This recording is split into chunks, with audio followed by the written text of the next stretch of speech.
Unidad 1. El centro educativo como comunidad educativa. ¿Qué es un centro educativo? Para definir esto, primero hay que desglosarlo, comenzando por la palabra centro. Entre los múltiples significados del término centro, encontramos aquel que se refiere al lugar donde las personas se reúnen con un determinado fin. En este sentido, un centro es un espacio físico, un edificio o una estructura que permite una reunión y que ofrece determinados servicios o prestaciones. Por otro lado, la palabra educativo hace referencia a todo lo que es relativo a la educación o el proceso de socialización de los individuos. Cuando una persona accede a la educación, recibe, asimila y aprende conocimientos, además de adquirir una conciencia cultural y conductual por parte de las generaciones anteriores. Un centro educativo, por lo tanto, es un establecimiento destinado a la enseñanza. Es posible encontrar centros educativos de distintos tipos y con diferentes características, desde una escuela hasta una institución que se dedique a enseñar oficios, pasando por un complejo cultural. Los centros de enseñanza, centros docentes o instituciones educativas son sinónimos del término. Asimismo, es importante saber que existen diversos tipos de espacios de esta clase. Los más conocidos entre los centros escolares son los centros escolares públicos y los centros escolares privados. Ambos son supervisados por el Mineduc, también llamado Ministerio de Educación. La diferencia entre ellos es la administración que se lleva a cabo. Mientras que en los centros públicos es administrado por el Estado, los centros privados son administrados por personas físicas o jurídicas de carácter privado.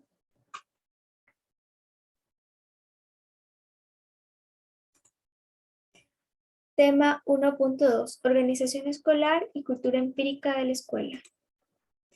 La escuela como hecho cultural. Uno de los hechos que con mayor frecuencia se pasan por alto en el planeamiento de las reformas es la existencia de una cultura escolar que está expresada en ideas, expectativas, normas y formas de actuar que son propias del medio escolar y que se asumen como características del desempeño de los roles sociales y actuaciones convencionales que se desempeñan quienes intervienen en la escuela.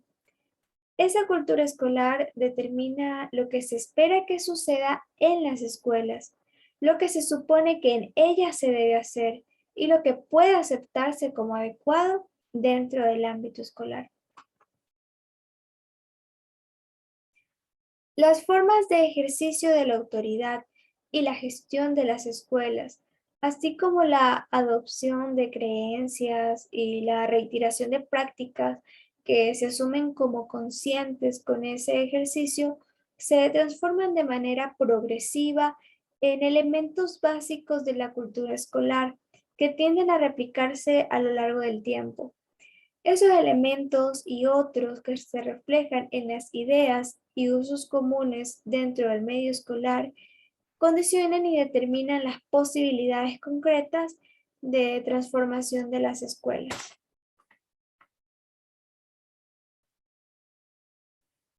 La escuela como realidad empírica. Según las perspectivas empírico-analísticas, la investigación educativa equivale a investigación científica aplicada a la educación y debe ceñirse a las normas del método científico en su sentido más estricto. Desde esta perspectiva se da carácter empírico de la investigación, apoyándose en los mismos postulados que de las ciencias naturales. Desde este punto de vista, investigar en educación es el procedimiento más formal, sistemático e intensivo de llevar a cabo un análisis científico. Travers, en 1979, decía que esto consiste en una actividad encaminada hacia la creación de un cuerpo organizado de conocimientos científicos sobre todo aquello que resulta de interés para los educadores. Tema 1.3. Genealogía de la escuela y cambios experimentados en su organización. Para comenzar, genealogía es sinónimo de la palabra historicidad. Entonces, desde aquí vamos a comenzar a definirlo. ¿Qué es historicidad? El concepto de historicidad, como la mayoría de los conceptos en la rama de las ciencias sociales, es muy complejo y multívoco. Sin embargo, en pocas palabras, la historicidad se refiere al conjunto de circunstancias que a lo largo del tiempo constituyen el entramado de relaciones en las cuales se inserta y cobra sentido algo. Es el complejo de condiciones que hacen que algo sea lo que es. Puede ser un proceso, un concepto o la propia vida.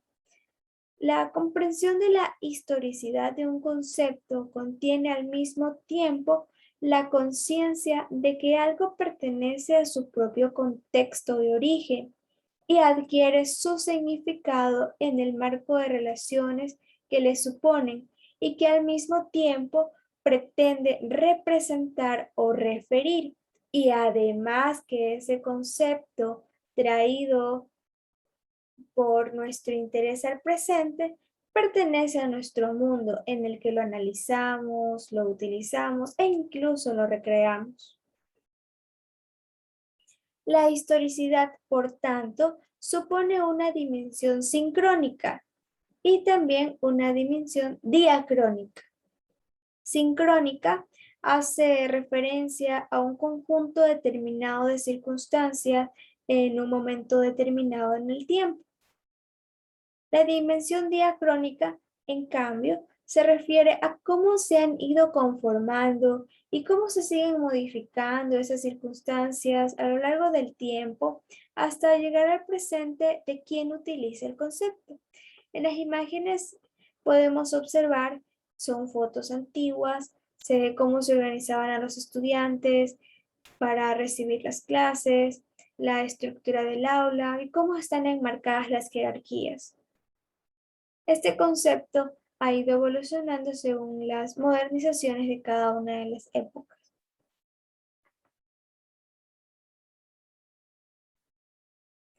Tema 1.4.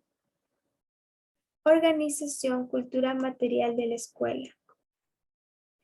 La cultura material de la escuela es para la etnohistoria el registro o catálogo de experiencias que conducen a la producción de los objetos en que se concretiza dicha cultura y que es obra de los pares que integran la corporación en que se socializa el oficio de maestro.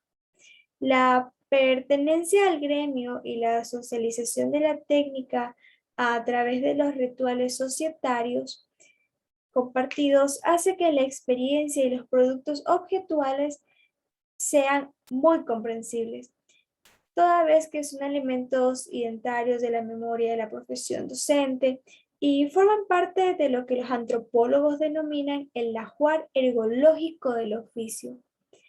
La civilización comienza cuando los seres humanos inventan cosas y empiezan a usar colectivamente herramientas. Los artesanos también se integran en comunidades ciudadanas y crean vínculos en torno a las habilidades que unen entre sí y a los miembros de una misma corporación y a los de las distintas corporaciones de oficio. Espacios, tiempos, orden y disciplina. La escuela graduada supone una organización particular del tiempo y el espacio escolar. El tiempo hace referencia a los días, semanas, meses, ciclos. En este caso, en Ecuador se manejan los quimestres y también los parciales. Y el espacio escolar hace referencia a todo el bien tangible que pertenece a la escuela, es decir, las aulas, las áreas recreativas, la ubicación de la institución, los baños. Para el orden y la disciplina, es necesario elaborar un plan para la disciplina en el salón de clases, lo que permite establecer las conductas que el docente espera que espera de los alumnos y lo que los alumnos pueden esperar por su parte del maestro. Los agentes y programas curriculares. El diseño de los programas académicos como construcción colectiva de la comunidad educativa.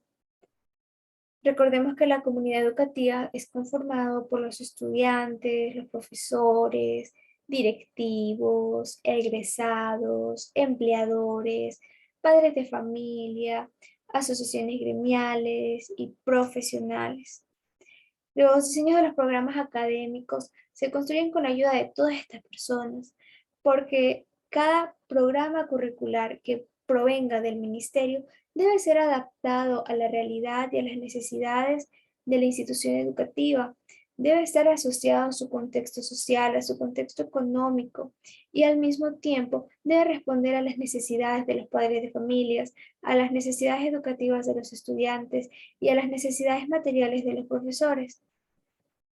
Por último, estos programas curriculares exigen interpretar el currículo como un proceso ampliamente temporalizado y de construcción por parte de los agentes involucrados, y no solo como un programa limitado en su realización por unos objetivos y logros predeterminados e inmodificables. Recordemos que los programas curriculares son realizados para responder a problemáticas a corto plazo e incluso problemáticas a largo plazo. Contexto sociofamiliar. Para comenzar, la familia, según la genética, es aquella que transmite la herencia genética, pero ya enfocándolo hacia un contexto social, es el lugar donde el niño o la niña se desenvuelve. Por lo tanto, es el pilar básico de la educación y la socialización, porque la personalidad infantil se forma en la relación con los demás y la calidad de las experiencias familiares va a depender de la madurez y el equilibrio emocional del niño o la niña. La familia está constituida principalmente por el padre, madre, hijos e hijas, que forman una comunidad basada en un hogar común y las interrelaciones de sus miembros. Dentro de la comunidad familiar, los principales educadores son el padre y la madre. Ambos se deben encargar del bienestar, la salud física y psicológica de sus hijos. Además, tienen el rol o el deber de establecer normas de convivencia y así lograr moldear la conducta de sus hijos o hijas a través de su experiencia y actuaciones.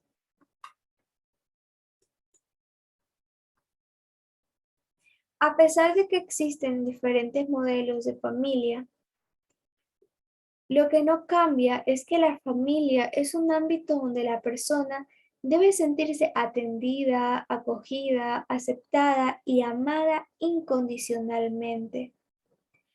Todas las familias de una misma cultura comparten criterios sobre las costumbres, las normas de comportamiento, los roles y los valores.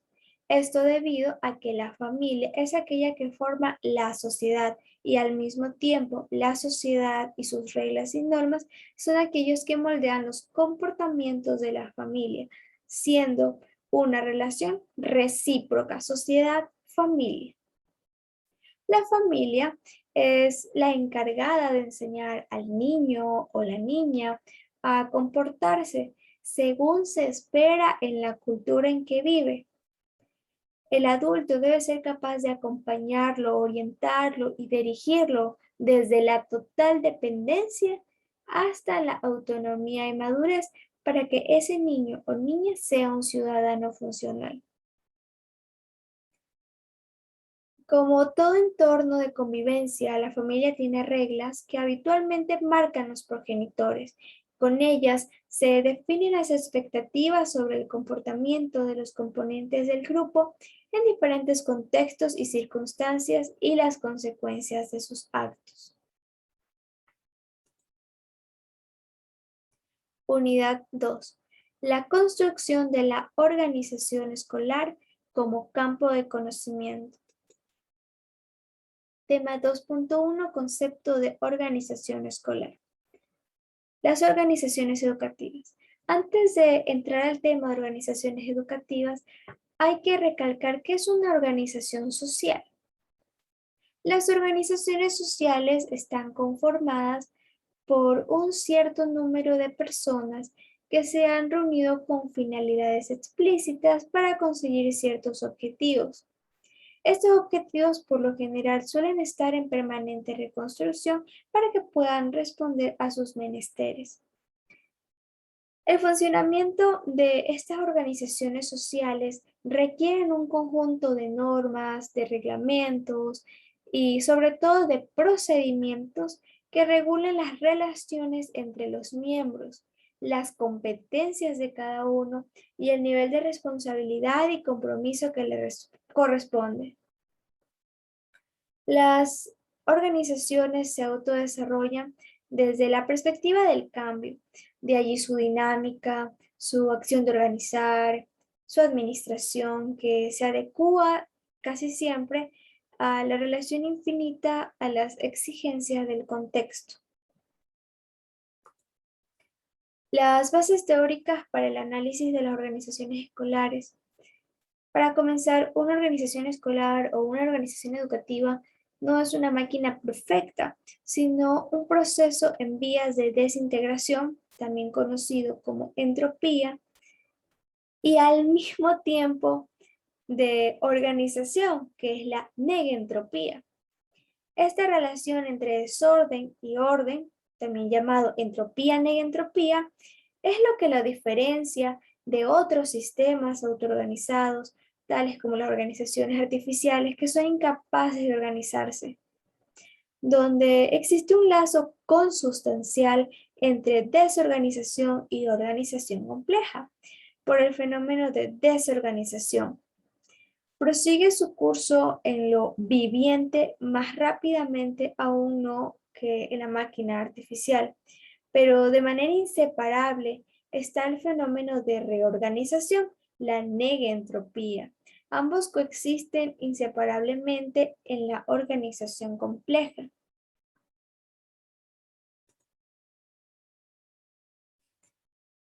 Dentro de este tema de las bases teóricas, Gray de 1973 dio su aporte, dando los siguientes puntos teóricos. Primero, los temas de usos políticos en educación, las instituciones educativas determinadas socialmente, la naturaleza de las instituciones y los sistemas educativos, en no solo formar valores sociales y estructuras interpersonales, sino también soluciones temporales de problemas sociales. Y por último, se tiende a considerar que la enseñanza tiene como marco de referencia a la escuela, pero no a las personas que se están formando en esa escuela. La metáfora como herramienta para comprender las organizaciones escolares.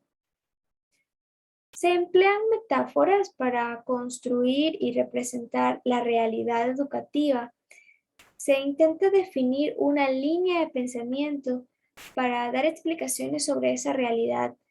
Las metáforas ayudan a expresar aquello para lo que no se tiene palabras, para resaltar, para dar un impulso o inyectar fuerza a una idea, a un pensamiento, a una premisa, arrastrando al oyente, convenciéndola. Recordemos que el oyente es aquel que recibe la información.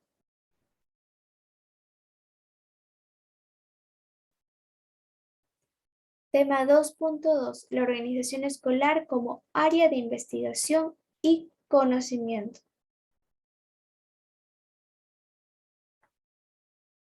Teorías clásicas de la organización y otros paradigmas. La gestión del conocimiento proporciona una nueva estructura para la toma de decisiones dentro del entorno escolar. orientado hacia el logro de metas, fortalecimiento de los proyectos educativos, tales como el PEI, el PICE, preservando también la autonomía institucional. Aquí se hace referencia a cómo el currículo y todos los proyectos educativos proporcionados por el Ministerio de Educación son adaptados a la institución, manteniendo la esencia de la institución, sus objetivos, sus metas, permitiendo que la institución tenga su propia identidad. Eso sí, siempre llevado de la mano de las políticas públicas. Estas pueden ser las leyes que gobiernan en el país, como la Constitución, las leyes que gobiernan dentro del campo educativo, como la LOEI, y asimismo los reglamentos de la LOEI, además de los derechos de los estudiantes, los derechos de los docentes.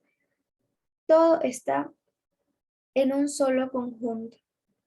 Claro que esto también permite enriquecer los procesos pedagógicos de acuerdo a las necesidades educativas locales.